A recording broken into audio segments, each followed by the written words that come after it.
Eu gostaria de fazer apenas 2 breves comentários. Um primeiro de imenso agradecimento e de boas-vindas ao professor Rafael de Giorgi, pela disponibilidade dele em estar presente conosco por uma jornada tão longa, né, por nos dar aí a honra de dar uma escola de altos estudos na nossa instituição. Então, em nome do Programa de Pós-Graduação em Direito, eu dou as boas-vindas ao professor Rafael e agradeço imensamente a sua gentileza. Um segundo é a gentileza dobrada do professor Rafael de se dispor a falar com vocês, né, a abrir esse curso de extensão para alunos que estão matriculados em disciplinas tópicas, com o professor Manuel Eduardo, com o professor Sérgio Stout, enfim, para a comunidade em geral. Uma abertura de diálogo que só pessoas que têm a magnitude do professor Rafael são propensas a fazer, né, a dialogar com vocês, estudantes de graduação, que às vezes são vistos por alguns mais próximos como, né, alunos que não atingem conhecimento, que não são passíveis de compreensão de coisas. É muito bonito quando a gente vê um grande intelectual vir aqui e se dispor a dialogar com vocês, alunos de graduação, independente da idade, independente da formação, independente do ano do curso. Gostaria também de dizer que a realização tanto desse curso de extensão quanto da Escola de Altos Estudos só é possível pela iniciativa, que eu agradeço e cumprimento em nome do programa, do professor Manuel Eduardo. O professor tem todos os méritos de ter feito tudo em relação a esse evento, como fez também em relação ao evento da pós-graduação, a Escola de Altos Estudos, desde proposta, envio de proposta, acompanhamento, etc. Então, eu agradeço também imensamente ao professor Manuel Eduardo, que são iniciativas como esta que fazem o nosso programa ter a nota de excelência que ele tem e se manter aí na vanguarda dos cursos de pós-graduação no Brasil, né? São iniciativas sempre constantes que o professor Manuel Eduardo nos oferece e nos brinda, e essa é mais uma delas, né? Eu, novamente, então, em nome do Programa de Pós-Graduação em Direito, dou as boas-vindas ao professor Rafael, agradeço novamente a sua gentileza e passo a palavra, então, a ele, ao professor Manuel Eduardo. Professor Rafael, professor Luiz Fernando, professor Stout, Carol, nossa secretária do Centro Acadêmico. Eu queria, antes de passar a palavra ao professor Rafael e agradecer as palavras elogiosas do professor Luiz Fernando, dizer que o professor, só consigo explicar a presença do professor Rafael por 2 meses aqui em Curitiba, pela amizade que nós temos.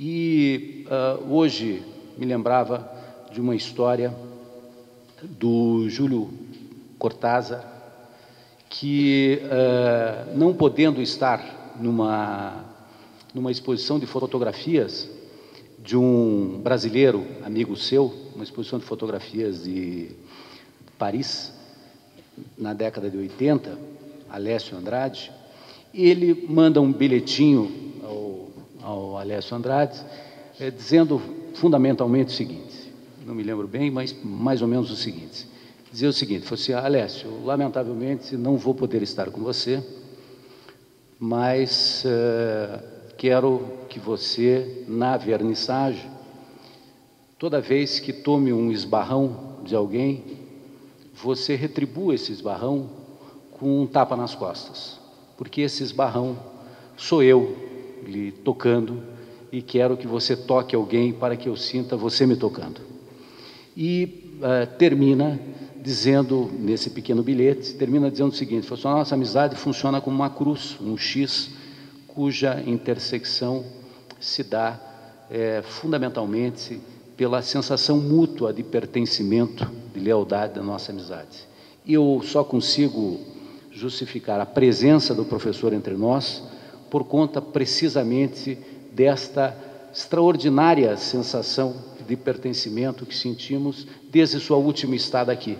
Eu quero dizer que toda vez que sentia, não um esbarrão, mas que me lembrava de alguma das passagens dele aqui, ou passava por onde passamos, imediatamente sentia a presença do professor Rafael.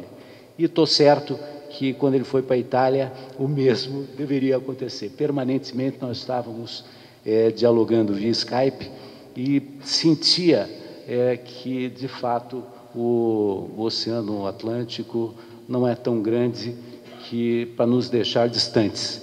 Então, eu faço esse registro porque, com esse registro, eu me sinto, de alguma forma, até meio desincumbido de agradecê-lo efusivamente por nos presentear com a sua presença, porque sei que mantemos um vínculo de tal modo afetivo que prescinde agradecimentos dessa natureza. Quero também agradecer, registrar meu agradecimento ao professor Luiz Fernando, sem o apoio do qual este evento e o evento da pós efetivamente não teria acontecido. Todos os momentos que tive dúvidas e dificuldades nesse procedimento burocrático, que é a aprovação dos autos estudos, o professor Luiz Fernando estava ao meu lado, contribuindo, apoiando, ajudando, enfim, viabilizando vencer esses obstáculos burocráticos. Quero também registrar o agradecimento da professora Fernanda, que no início desse processo esteve junto, elaborou a primeira versão do projeto junto conosco, de modo que ela está, de alguma forma, geneticamente ligada a esse programa. O apoio dado pelo centro acadêmico, que viabilizou a divulgação entre os alunos, e ao professor Sérgio Stauts, que generosamente cede parte das suas aulas para que todos vocês possam estar também com o Rafael nesses 2 meses. A vocês, o nosso muito obrigado, e ao professor Rafael, não muito obrigado, mas um abraço muito carinhoso por poder estar aqui entre nós.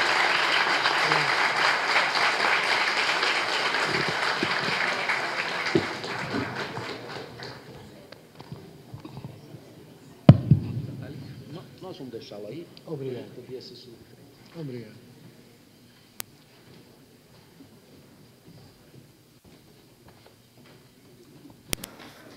Na verdade, é uma emoção sempre muito grande ter a felicidade de ficar com amigos, com pessoas queridas e ter a fortuna, a sorte e a felicidade de falar com jovens como você. São 2 felicidades muito grandes.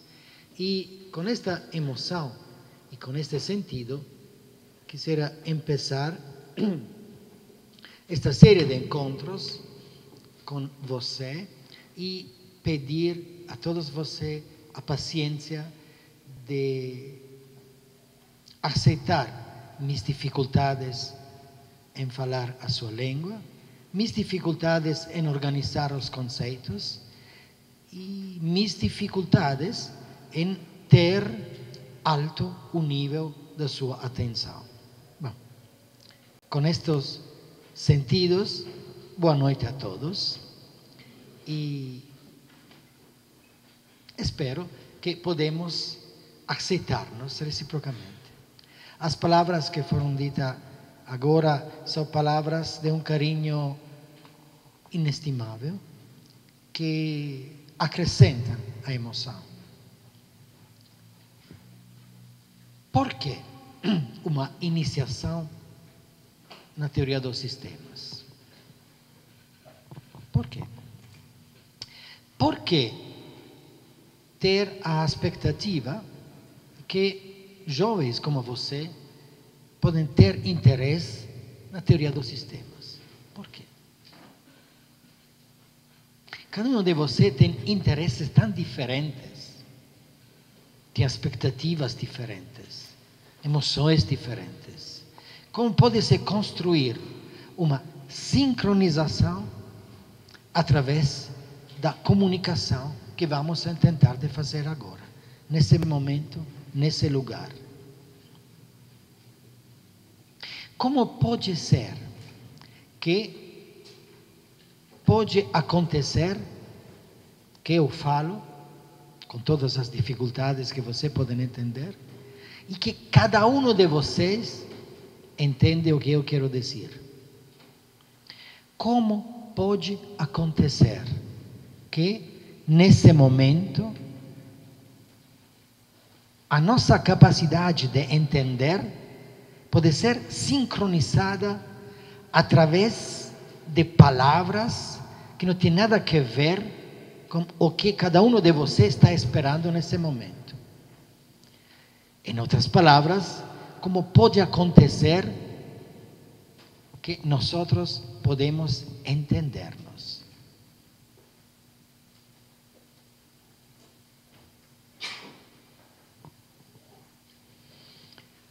Cada um de vocês tem seus conhecimentos, tem seus níveis de conhecimento. Cada um de vocês tem suas projeções frente a alguns objetos. Cada um de vocês tem a expectativa de saber o que ele quer dizer quando ele diz direito.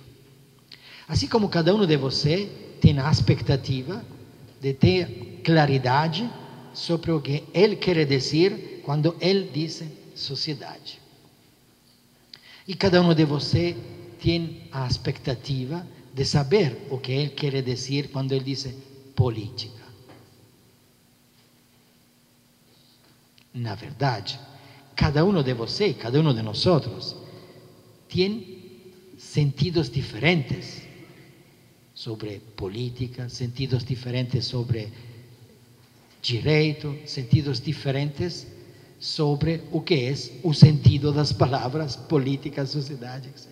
E como pode acontecer que nós nos entendemos?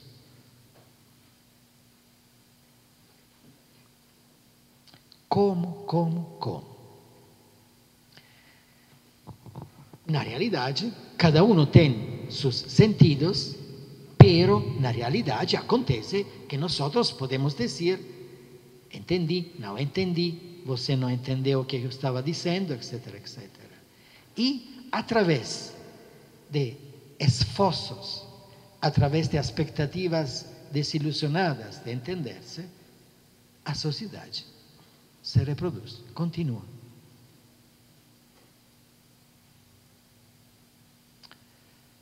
Para tentar entendernos sobre o que estamos dizendo e para tentar entendernos sobre o tema por que teoria dos sistemas, teríamos que fazer uma tentativa. A tentativa de transformar nossas expectativas frente aos problemas na maneira seguinte: nós estamos acostumados a pensar que é a sociedade, que é a política, que é o direito, que é o tempo, que é o futuro, etc. A formular perguntas da maneira que é. E a expectar respostas de maneira: direito é um ordenamento jurídico, o direito é um ordenamento de normas, etc, etc. Dessa maneira, o outro pode dizer: não, direito não é ordenamento jurídico, direito é uma estrutura que faz possível o controle das desviações. Não, vai dizer o outro, direito é uma organização da distribuição de recursos. Não, direito é uma técnica de construir justiça. E o outro vai dizer: não, direito não tem nada a ver com justiça, direito tem a ver com violência, etc. Assim que todas estas perguntas constroem confusões. E direito é, no mesmo tempo, todas e nenhuma das coisas que nós queremos dizer que direito é. Assim como com sociedade, por exemplo. Estamos acostumados a dizer, que é essa sociedade? E a inventar respostas que para nós não são invenções, são realidade. Dizemos, sociedade é um conjunto de homens. Não, sociedade não é um conjunto. Sociedade é a manifestação da humanidade dos homens. Não, não pode ser a manifestação da humanidade dos homens. A humanidade dos homens, como justamente pensava Hobbes, é na violência, na tristeza. A humanidade dos homens é depressão. Você sabe quantos somos os deprimidos neste mundo, não? Não, etc, etc. E sempre sim, e sempre não. E acontece que a sociedade continua. Se nós transformamos a maneira de formular estas perguntas e nós perguntamos, como pode acontecer que alguns que não têm conhecimento recíproco entre si, podem coexistir sem matar-se? Como pode acontecer que alguém chegue de Itália aqui, fale com alguns que não conhecem, e eles não o conhecem, e acontece que eles escutam e alguns deles entendem o que ele quer dizer? Ou como pode acontecer que algumas pessoas que não têm nada a ver entre si mesmas, podem ficar sentados uma hora e escutar um louco que está falando assim? Como pode acontecer que normas podem ser objetos de obediência? Como pode ser que duas pessoas de um sexo diferente ou de sexo igual se podem encontrar e uma pode dizer à outra, eu te quero, e a outra dizer sim ou não? Como pode acontecer, em outras palavras? Miren, se nós nos perguntamos, como pode acontecer que existe algo como sociedade, e não formulamos a pergunta, que é sociedade? Nós temos a possibilidade de continuar na observação e na construção do que queremos fazer. Se nós não perguntamos, que é conhecimento? E perguntamos, como pode ser que nós conhecemos algo? Esta é uma forma de construir uma pergunta que nos pode acercar a alguém como Einstein, o qual, uma vez, diz, como pode ser que nós podemos construir teorias através da nossa cabeça, que não tem nada a ver com o universo, porque a cabeça está encerrada, assim, o sistema nervioso está fechado aqui. Como pode ser que através deste sistema nervioso, psíquico, como é, podemos construir teorias que têm a capacidade de observar o universo e que talvez o universo corresponde ao que foi construído nesta estrutura fechada em si, que não tem nada a ver com o sistema solar, com o universo, com o mundo, em outras palavras. Como pode ser que nós construímos estas teorias e que estas teorias correspondem ao que na realidade é? Como pode ser? E outro científico, como Humberto Maturana, em conexão com uma formulação como esta, diz: aqui começa a poesia. Sim, por quê? Poesia, que é uma ideia que tiveram os gregos, por lo menos 24, 25 siglos atrás. Poesia tinha que ver com poiein, que em grego era fazer.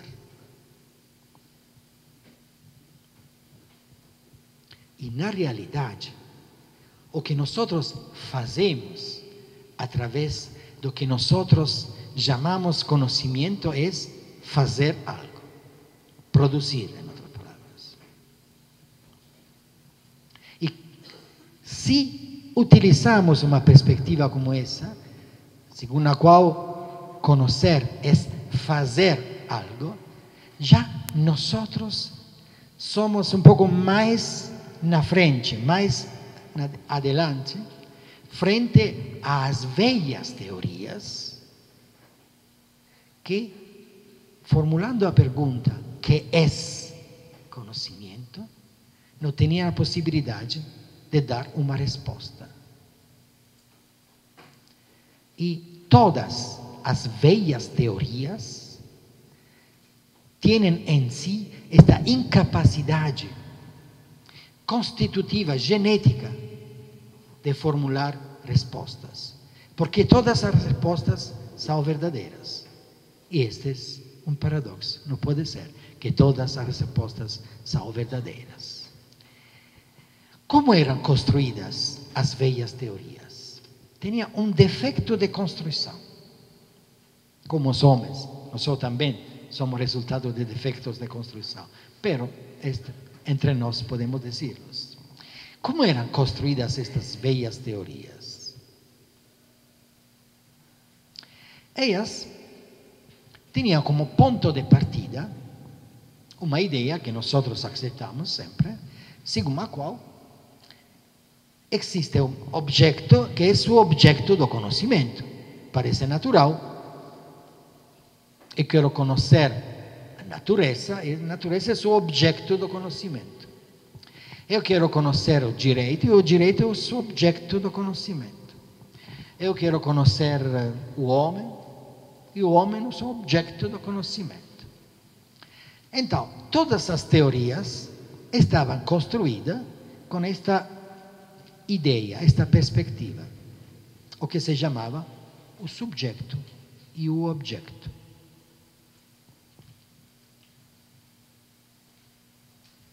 E o problema das teorias era como é possível apropriar-se deste objeto.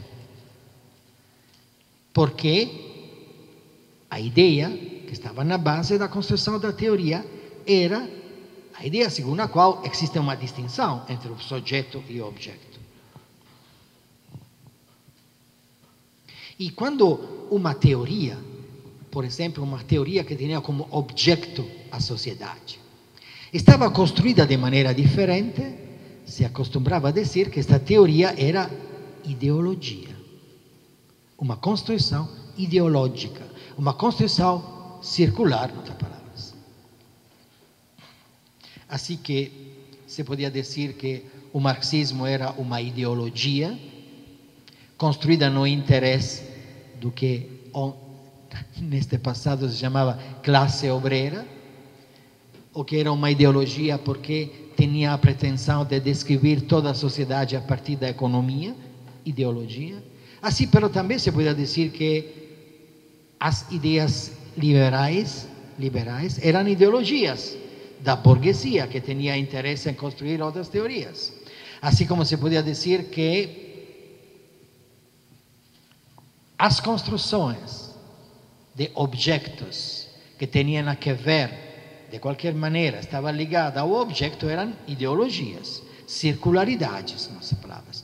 Porque a ideia era de uma distinção entre o subjeto e o objeto.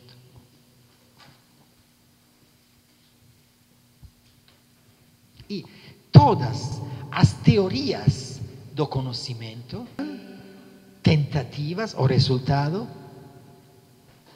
da tentativa de reconstruir qualquer conexão entre o objeto e o subjeto, porque de outra maneira não se podia explicar como é possível o conhecimento das palavras. Assim que estavam teorias antigas da emanação, da criação. Você pensa, por exemplo, Plotino, a teoria da emanação.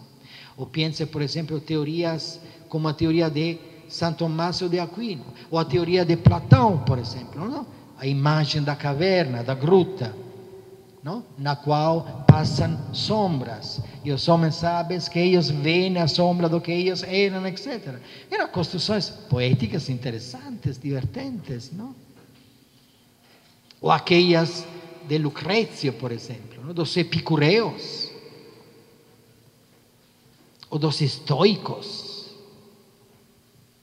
ou teorias mais modernas. Pense, por exemplo, a São Tomás de Aquino, segundo o qual nós só temos a perfeição no interior da alma. Ele pegava um pouco de Platão, um pouco de Aristóteles, um pouco das ideias cristianas, não? E reproduzimos de maneira imperfeita o que temos no interior de nós, ou teorias segundo as quais conhecimento era recordação, lembrança, e tantas tentativas, não? Até o empirismo moderno, até as teorias positivas, ou até a teorias como o marxismo. Na modernidade, a primeira teoria que foi construída, desde minha perspectiva, antes de dizer isto, temos que dizer que a imagem mais clara de esta modalidade de construir teorias é a imagem de Kant, do kantismo, não? Existe uma natureza, existe um desordem natural e a razão é o dispositivo que põe ordem no mundo. O problema é como. A mais grande construção, complexa, que rechaça toda esta tradição, é a construção de Hegel. A universalidade única, a circularidade entre o real, que se chamava real, e o racional, com todas as consequências. Depois, o tentativo de Marx, grandioso, de transformar o que para Hegel era uma estrutura universal do espírito em um problema histórico, social. Seria interessante ver como Marx produziu esta transformação da teoria de Hegel, pero o que me parece importante é que a primeira construção que deconstrói esta diferença entre subjecto e objeto foi a teoria de Hegel. A teoria da universalidade do espírito, da produção da história a partir do espírito. O que quer dizer esta indicação? Porque pode ser que muitos ou alguns de vocês não tenham uma ideia do que era o kantismo, Hegel, etc. Formulando de uma maneira muito clara e muito simples, a pergunta, que quer dizer conhecer algo, que é o problema que nos interessa, a resposta foi sempre a seguinte: conhecer algo quer dizer conhecer um objeto, algo está fora. E este conhecimento é possível porque existe uma distinção entre o objeto e quem conhece. É a famosa distinção entre o subjecto que conhece e o objeto. A partir desta distinção, se construíram tantas distinções que você e nós aceitamos sem perguntar-nos o que quer dizer. Por exemplo, quais são estas distinções que foram construídas? A distinção com a qual você trabalha todos os dias, entre direito e sociedade. Você também aprendeu ou aprende todos os dias que o direito é algo, não sei o que se aplica à sociedade. Você todos os dias utiliza a distinção entre norma e ação. Você todos os dias utiliza a distinção entre dever ser e ser. Entre o que deve ser e o que é. Você aprendeu que a norma é um dever ser e que o agir é um ser. Assim, Você não se pode maravilhar se eu utilizo a distinção originária, que é essa distinção entre o subjecto e o objeto. E se eu vou dizer que esta distinção surgiu no interior do problema, que quer dizer conhecer algo. Você trabalha todos os dias com distinções como estas, sem transformá-la em problema, sem formular a pergunta: que quer dizer direito e sociedade?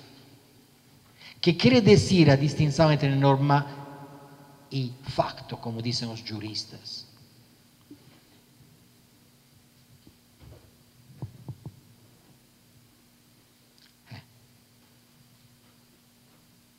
Se você agrede desta maneira a primeira distinção, esta distinção entre subjeto e objeto, que parece algo natural, que existe na natureza, e você pergunta: como pode ser que exista uma distinção como essa?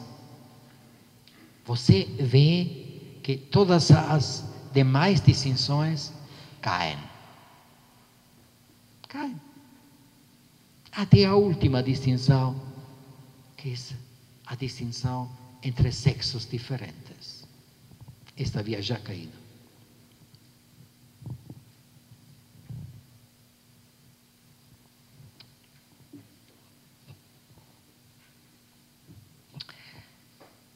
O problema dos problemas é que nós trabalhamos todos os dias com obviedades. É uma obviedade que o direito se aplica à sociedade. Se o direito não é algo que se aplica à sociedade, que vou fazer eu como advogado, como juiz, como consultor jurídico?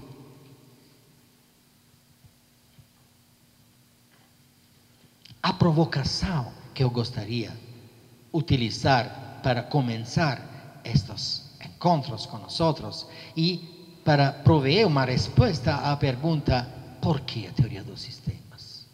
A provocação é essa. Perguntem-se você: que quer dizer o que eu vou fazer todos os dias? Como pode ser que o direito se aplica à sociedade? O que quer dizer? Que quer dizer que uma norma se aplica? O que quer dizer?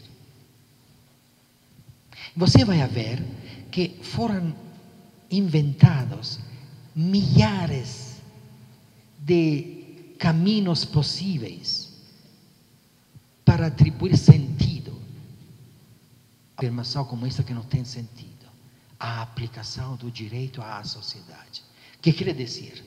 Que está alguém que pega que uma norma, e que quer dizer uma norma que é uma formulação linguística. Você imagina se o amor fora a aplicação linguística da palavra amor às pulsões sexuais? É uma loucura. Ninguém pode imaginar isso. Mas também, frente ao amor, se inventam caminhos diferentes. Estética, pulsões sexuais, hormônios,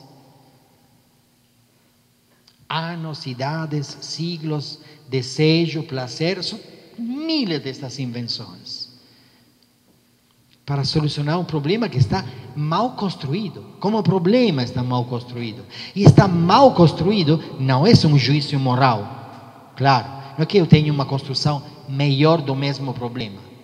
Eu posso dizer que se este problema está mal construído, temos que construí-lo de outra maneira para encontrar soluções que têm sentido. Assim que parece que o problema primário e original com o qual temos que enfrentar-nos é o problema da distinção. Qual distinção? Se não essa distinção entre subjeto e objeto, norma e ação, factualidade e normatividade, ordem e desordem, guerra e paz, verdade e falsidade, bem e mal. Existe uma cachoeira de distinções que nós utilizamos continuamente como se tivessem sentido. Esta expressão cachoeira de distinção é de meu mestre Luhmann. Cachoeira, uma cascada, dizia ele. distinções. Então, se você vai fazer como fazem os meninos quando têm 3 anos, têm esta atitude. Por quê? Vamos a comer. Por quê? Eu não quero queijo. Por quê? O doce te faz mal. Por quê? Por quê? Se você tem esta atitude que têm os meninos frente às construções que nos parecem autoevidentes, é óbvio, e pergunta, como pode ser? Não por quê. Como pode ser? O que quer dizer a distinção entre norma e ação? Vocês sabem que em tantas sociedades antigas não havia esta distinção, não havia a representação desta distinção entre norma e ação.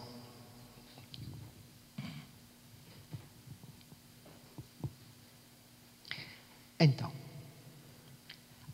a possibilidade de construir grandes teorias depende da capacidade de transformar formulações de problemas da maneira que é a maneira da velha ontologia, para falar difícil, não tem sentido falar difícil, maneira que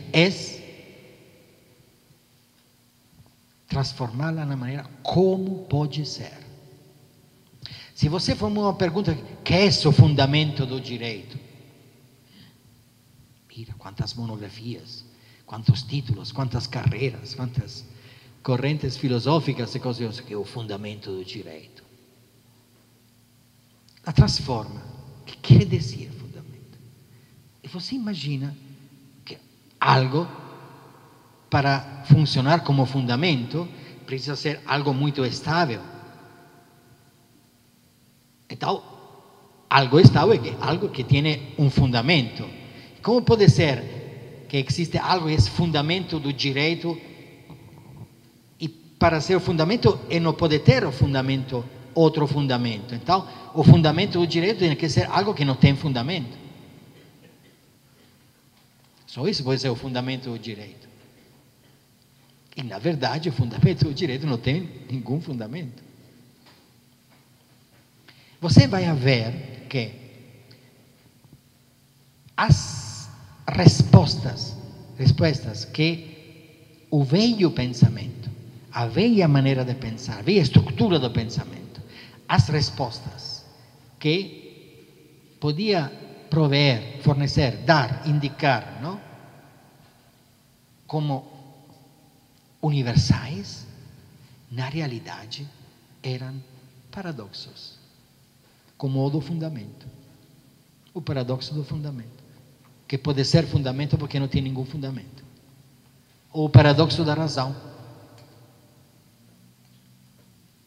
que é universal porque não tem nenhum fundamento.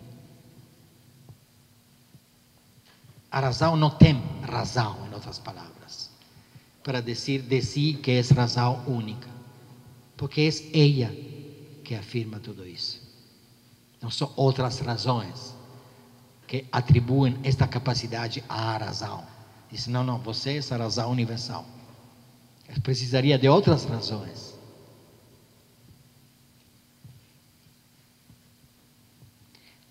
Tantos dos problemas que vivimos nessa sociedade. O problema das diferenças sexuais.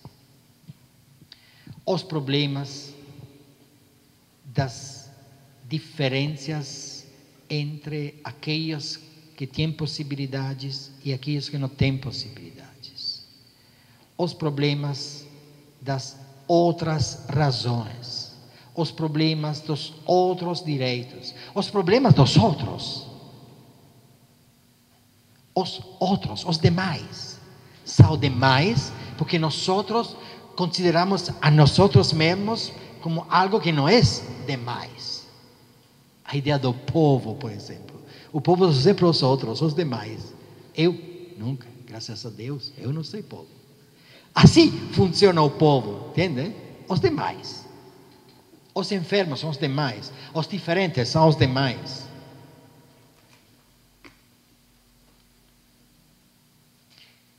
em Itália, não sei, pode ser também aqui em português, não?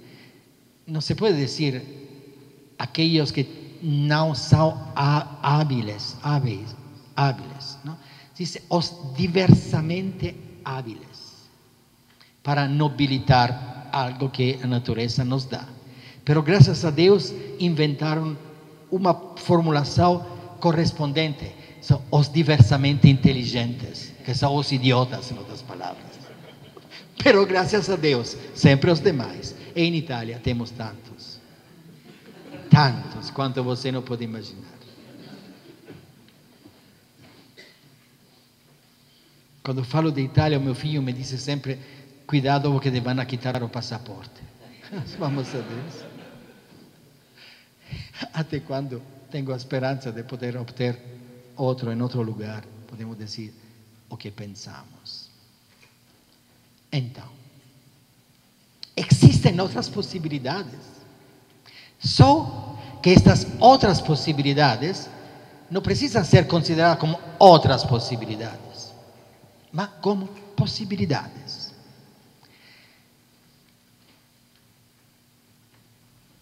A possibilidade de construir todas estas perguntas de maneira diferente, de pensar, em outras palavras, o que pensamos como uma de tantas possíveis respostas à pergunta: como pode ser que o que todos consideram como óbvio seja como é? Em outras palavras, bem, esta possibilidade é uma possibilidade que encontra uma solução através do que hemos tentado de construir nos últimos 30 anos como teoria dos sistemas. Você olvide nas palavras teoria e sistemas, ok? Era só para dizer uma etiqueta, um nome. Não pensem nisso. Pensem só ao que seria possível fazer se nós abrimos o nosso pensamento na direção de buscar soluções diferentes a problemas construídos de maneira diferentes. Isso é o problema. Porque a velha maneira de formular os problemas, que é o fundamento do direito, que é o direito, que é a sociedade, que é o homem, essa maneira não tem sentido. E não tem sentido porque todas as respostas são boas. Porque nenhuma resposta tem sentido.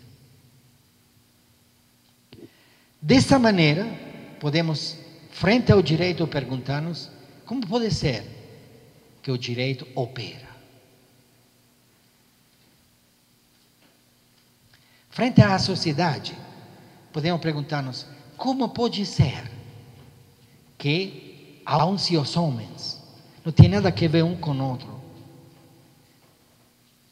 eles se podem entender de qualquer maneira e actuar como actuam? Como é possível tudo isso? Como é possível que ações diferentes puedan ser de qualquer maneira coordenadas? E como se coordena?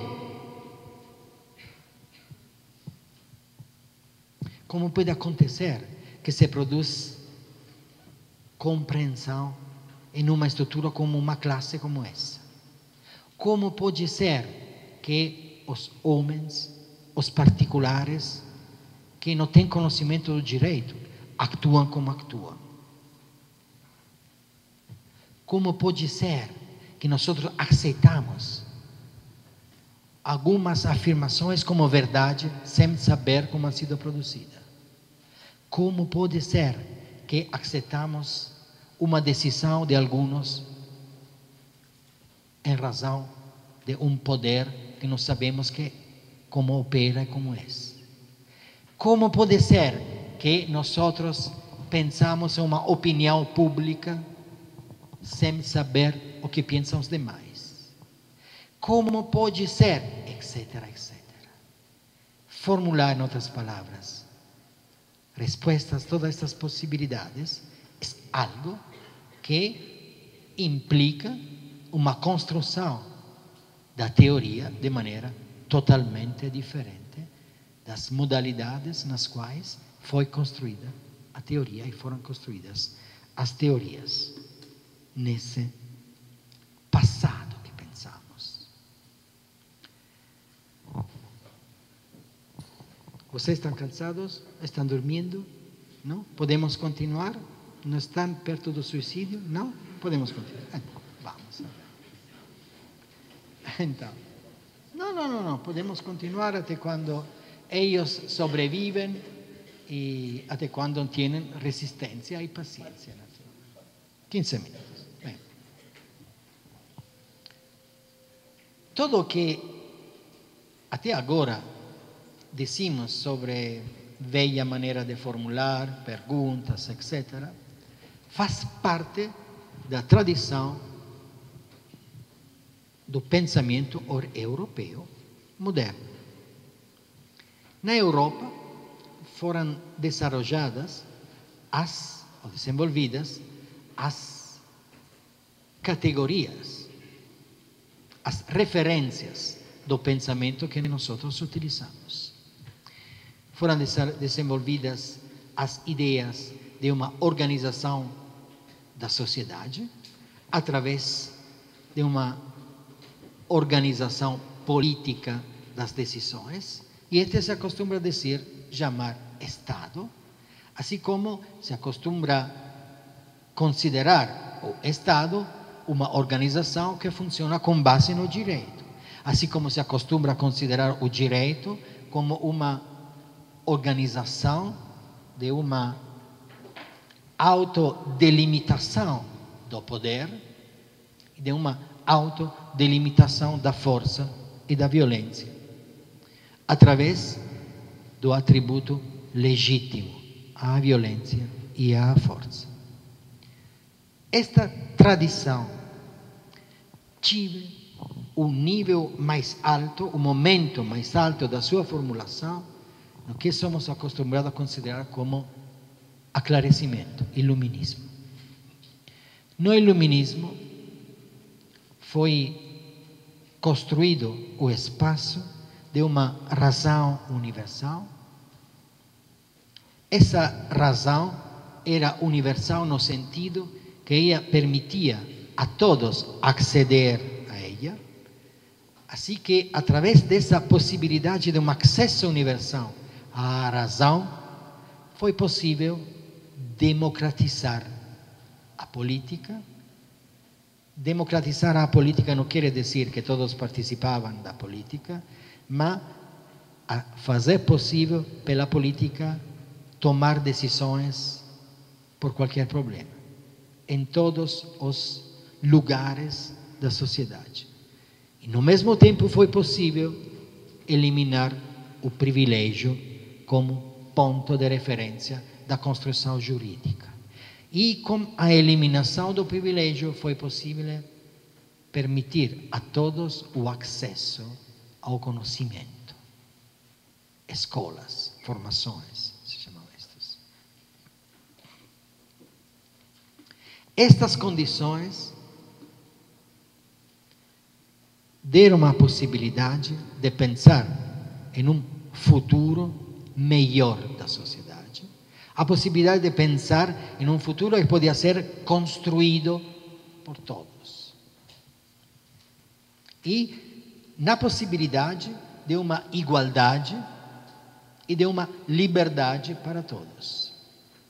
E você sabe que sobre as bandeiras de uma revolução foram escritas estas palavras.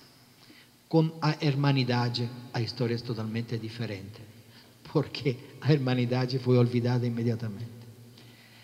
Então, este horizonte é o horizonte do que estamos acostumados a chamar modernidade, sociedade moderna. Assim que a velha Europa deu esta formulação iluminística ao futuro da sociedade universal. Esta construção do futuro, a ideia, a representação do futuro, era uma representação que utilizava todas as diferenças das quais falamos. Nós vemos neste presente como estas perspectivas da velha razão europeia não têm mais sentido. E hemos inventado a palavra crise. Esta palavra crise é uma palavra que tem uma história. Crise tem uma derivação da língua grega, crino, que quer dizer juzgar. Quando nós não sabemos descrever o que acontece, decimos sempre crise, que é uma palavra comum para indicar nome, não para formular uma questão, para formular um problema. Crise implica que antes da crise todo era normal, que depois da crise todo vai a ser normal outra vez. E isso é algo que não tem sentido, em outras palavras. O problema é que a velha razão, a velha construção dessa universalidade do acesso comum podia contribuir ao disfrace da velha ordem e abrir uma nova ordem para a sociedade sem ter conteúdos de sentido capazes de descrever o presente que estava abrindo-se. As teorias eram as velhas, os conceitos eram os velhos, as diferenças, as distinções que se utilizavam eram todos velhos. O que podemos fazer é tentar de esclarecer, explicar, descrever o que está abaixo desta construção iluminística da sociedade.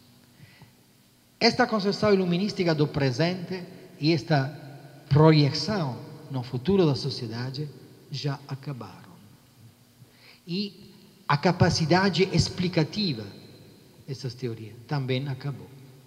Nós vivimos em um presente que não tem mais explicações capazes de descrever o que acontece. Foi inventado o tema pós-modernidade, que é uma etiqueta que não quer dizer nada, porque não podemos viver na pós, vivimos no presente. E temos dificuldade na explicação do presente. O problema do futuro é outro. Nós não estamos vivendo no futuro, estamos vivendo no presente. E para sair desta incapacidade, dizemos crise, que não quer dizer nada. Assim que pensar em outras técnicas de construção dá possibilidade de descrever a realidade. Em outras palavras, pensar em outras possibilidades teóricas que têm a possibilidade de incluir o que as velhas teorias tinham que excluir. Tudo isso é a função que podemos tentar de realizar através de uma teoria diferente, como é a teoria dos sistemas, a qual tem um problema em tentar de descrever a sociedade como um sistema. Por quê? Todas as teorias nascem e morrem também em alguns momentos, claro, sempre no presente. E nos anos 40 e 30 foram feitos muitos tentativos no interior das organizações para descrever o agir no interior das organizações. E foram feitos tentativos para descrever modalidades diferentes das racionalidades nas organizações. Depois, na economia, e em outros lugares da produção social. Assim que, nos anos seguintes, tive sentido fazer uma tentativa. E que tentativa vamos a fazer nós outros?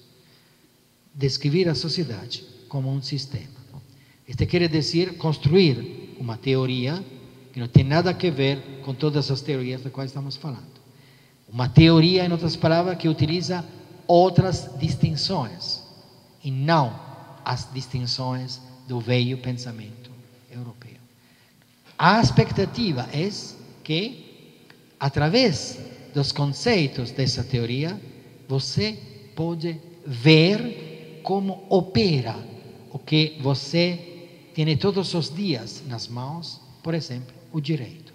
Você pode ver, em outras palavras, como é possível que o direito pueda actuar de maneira que ele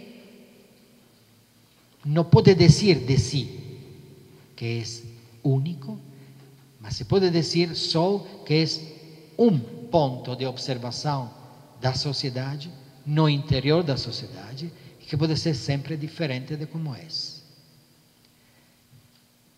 Chegar a dar uma resposta a perguntas como estas não quer dizer fazer algo melhor. Quer só dizer fazer algo diferente, e fazer algo diferente abre a possibilidade de encontrar soluções para problemas que até agora não han tenido solução. E os problemas que não han tenido solução são: é um problema do conhecimento das alternativas, as alternativas possíveis, o conhecimento das possibilidades que são ocultadas pelo velho pensamento europeu.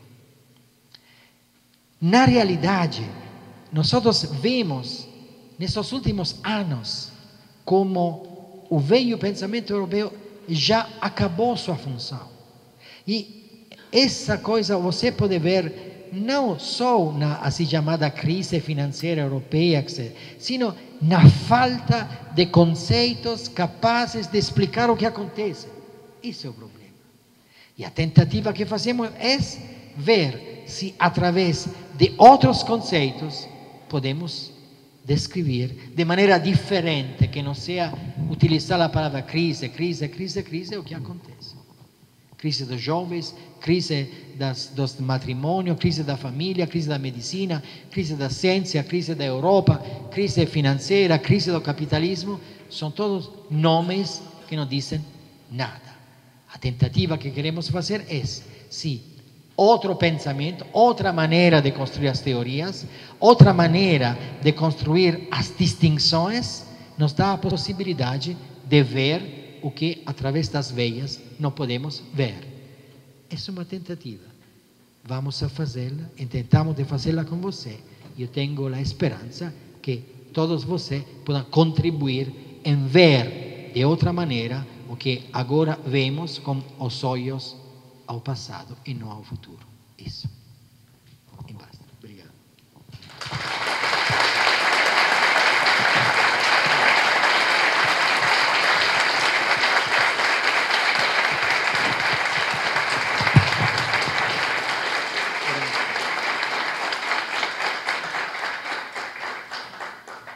Questões?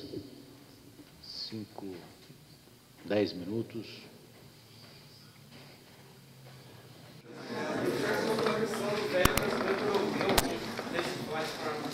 O professor colocou a questão do velho pensamento europeu como algo superado, insuficiente para explicar os grandes problemas que ocorrem hoje em dia. O professor vislumbra outros pensadores em outras áreas do mundo, especialmente o Brasil ou a América do Norte, outros países, alguns teóricos que trazem uma nova perspectiva, que procuram entender essa realidade de outra forma? Quais os exemplos que o professor poderia dar? O exemplo? De outros teóricos de outras partes do mundo e não a Europa.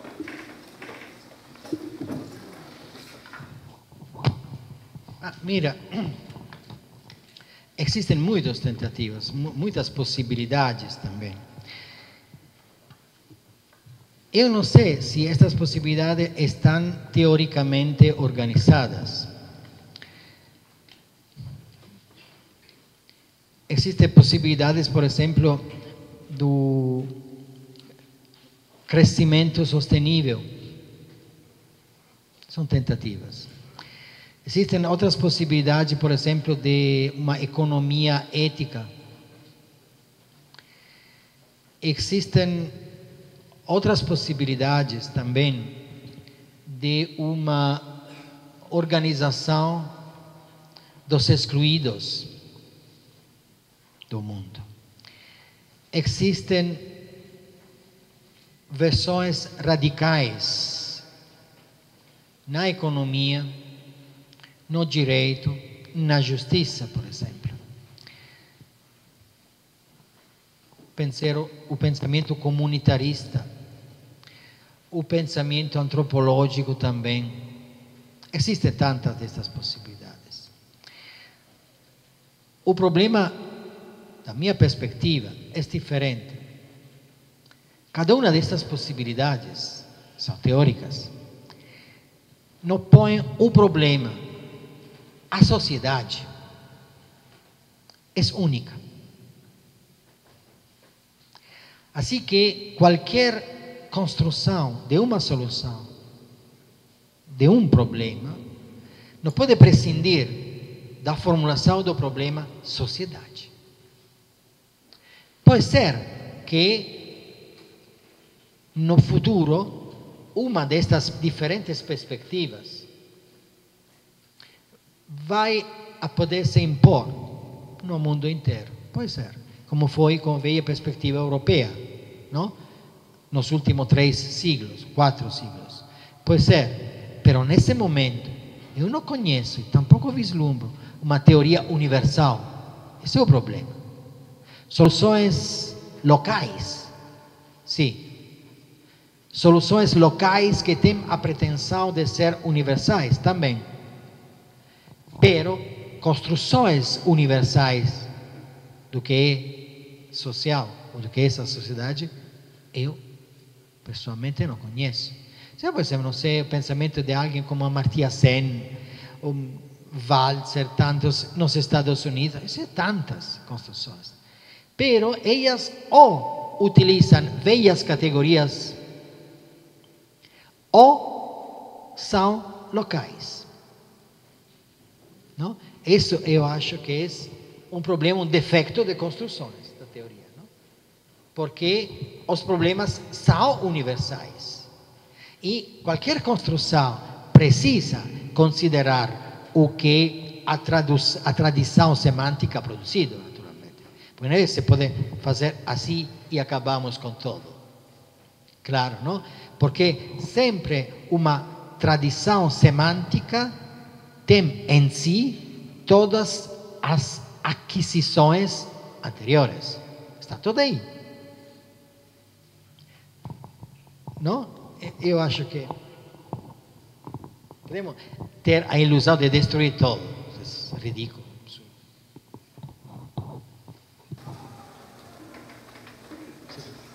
Eu gostaria de fazer a seguinte pergunta. O senhor comenta na sua exposição que os modelos que tentaram explicar essa complexidade do mundo, eles já não são suficientes para descrever essa complexidade. O senhor propõe, eu entendi que o senhor propõe uma nova forma de pensar, uma nova forma de estudar essa complexidade. Até que ponto o senhor acredita que esse modelo proposto vai ser capaz de descrever essa alta complexidade? Sim. Antes de responder a sua pergunta, que é uma pergunta respeitável, temos que descrever a estrutura da teoria e a estrutura do pensamento, não?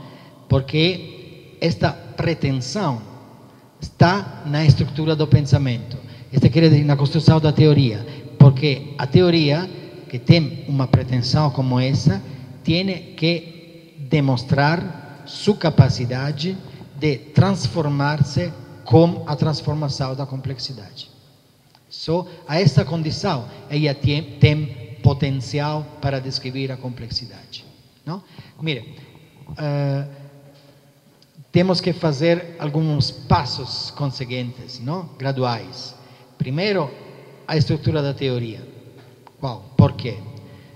Segundo, esta estrutura da teoria tem que ser diferente das teorias diferentes. Terceiro, por que aquelas teorias não são utilizáveis? Porque elas não conhecem os paradoxos que elas produzem. Quarto, e qual é o problema geral dessa sociedade, ou universal, para não dizer geral? O problema da complexidade. Quinto, que entendemos com complexidade. Sexto, como podemos construir uma teoria capaz de descrever esta complexidade. Aí temos que precisar do conceito de autoimplicação da teoria. Quer dizer, uma teoria que implica a si mesma. Aí está a diferença na construção dessa teoria frente a todas as demais. Mas antes de responder, temos que precisar isso. Na sua exposição, propôs um abandono da pergunta o que é, um abandono da separação estanque entre sujeito e objeto. E propõe a adoção da pergunta como pode ser, que segundo o senhor é capaz de levar o indivíduo a conhecer as diversas possibilidades para se tratar um determinado problema. Eu queria saber se essas palavras, essa exposição, ela pode ser entendida como uma tentativa de propor realmente um abandono da busca por uma verdade, uma única verdade a respeito de um determinado assunto. Então, como o senhor disse, foram diversas teorias, diversos caminhos, diversas tentativas de chegar a essa verdade, diversos caminhos formais, válidos, de chegar a essa verdade. Então, você poderia entender como um abandono dessa separação estanque entre verdade e validade, frente a diversas verdades, diversas possibilidades para um determinado problema. Também com esse problema seria oportuno retomar o problema um pouco mais adelante, porque, digamos, poderia parecer uma provocação de parte minha se tentaria de responder como que quer dizer verdade. Qual? Eu posso dizer que o velho Papa, que não é mais Papa, disse uma vez que só na verdade existe paz. Você que são todos inteligentes, tente de explicar o que quer dizer esta frase que só na verdade existe paz. Eu estou convencido que na verdade existe só guerra, e todas as guerras foram guerras contra a verdade. Os cristãos tinham suas verdades e os islãs tinham suas verdades, foram as guerras. E os ocidentais têm suas verdades e os orientais têm suas verdades. Heinz von Förster, pero este é outro ponto, disse uma vez que a verdade é uma invenção de um mentiroso e só os mentirosos podem dizer que existe uma verdade, que quer dizer verdade. Qual? Que quer dizer seriamente tomando as palavras verdade do direito. Nada. Algo perigoso. Eu tenho medo, pessoalmente, das verdades e das justiças. Melhor dito, da justiça. Das justiças não. As justiças não, são diferentes, muitas, não? Mas da justiça e da verdade eu tenho pessoalmente medo e eu acho que são socialmente perigosas e que têm que ser tratadas como todas as perigosidades sociais. O que quer dizer verdade? Verdade é algo matemático? Não. Algo físico? Não. Algo espiritual? Não. Porque minha verdade não é sua verdade. Porque a verdade dos heterossexuais e não a verdade dos homossexuais? Por que a verdade da psicoanálise junguiana e não da freudiana? Por que a verdade dos cristãos e não a verdade dos islãs? Por que as verdades dos islãs e não a verdade dos budistas? Que quer dizer a palavra verdade? Parece como algo de uma maldição divina, se pode dizer, não? A verdade que pesa, não? A verdade, nesse momento buscamos a búsqueda da verdade, que quer dizer? Minha ou sua verdade? Qual? As dos filhos ou as dos pais? As dos incluídos ou as dos excluídos?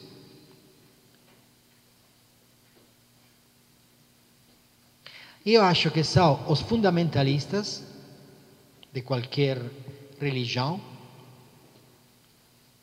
e alguns políticos em búsqueda de votos e alguns filósofos em búsqueda de uma carreira que podem falar com convicção da verdade. Que quer dizer? Tomando em sério a palavra verdade. Porque como propaganda, claro, podemos utilizar sempre, não? Mas se la tomamos em sério, que quer dizer? Qual é a verdade da moral? A verdade da justiça, qual é essa a verdade? Pensem a outro correlativo. Se alguém argumenta como isso, não, que você é relativista. Que quer dizer relativista? Porque você não é relativista. Você vê com os olhos dele. E quem vê com os olhos do cristianismo não é relativista. Quem vê através dos olhos do universalismo fundamentalista de qualquer natureza não é relativista. Frente ao outro não é relativista. Que quer dizer esta coisa? Utilizamos palavras como se foram bolachas, não, que se oferecem. Wittgenstein disse uma vez que a função da filosofia é corrigir os sentidos, explicar os sentidos, esclarecer os sentidos das palavras. E a possibilidade que temos é tomar em sério os sentidos das palavras. E se tomamos em sério o sentido da palavra verdade, é um sentido perigoso. Por lo menos desde minha perspectiva, claro, naturalmente. Não posso ser absolutista, não? Como os padres. O professor citou algumas vezes a estrutura linguística, racional. Não, desculpe. O professor citou algumas vezes a estrutura linguística, racional de várias partes da sociedade que no direito. Daí o professor Stout tinha passado um texto para a gente do Gross. Ah, esse professor Stout, vou te contar. Ele falava que decidiu um caminho mais como algo. O direito deve? Decidiu um caminho como algo do Reino Unido, dos Estados Unidos. Como law. Como? Não sei se o senhor concorda com isso, eu acho que ele é um terceiro caminho. Eu acho que é cedo para essa, não sei. Eu não entendi bem a pergunta. O livro do Grossi diz que é o terceiro caminho? Segundo... O Grossi ele fala que o nosso direito civil law da Europa continental, é algo... Que há dois caminhos, o civil law como o law. E haveria um terceiro caminho. Essa é uma questão... Que haveria um terceiro caminho, segundo o Gross, entre o civil law e o common law. Mire, eu acho que na realidade do direito existe não um terceiro caminho, mas que é totalmente diferente. Claro, porque também a distinção entre civil law e common law é uma distinção que tem uma estratificação histórica e o problema é até que nível esta estratificação histórica opera ainda não. Claro, assim como a diferença entre público e privado é outro problema, não?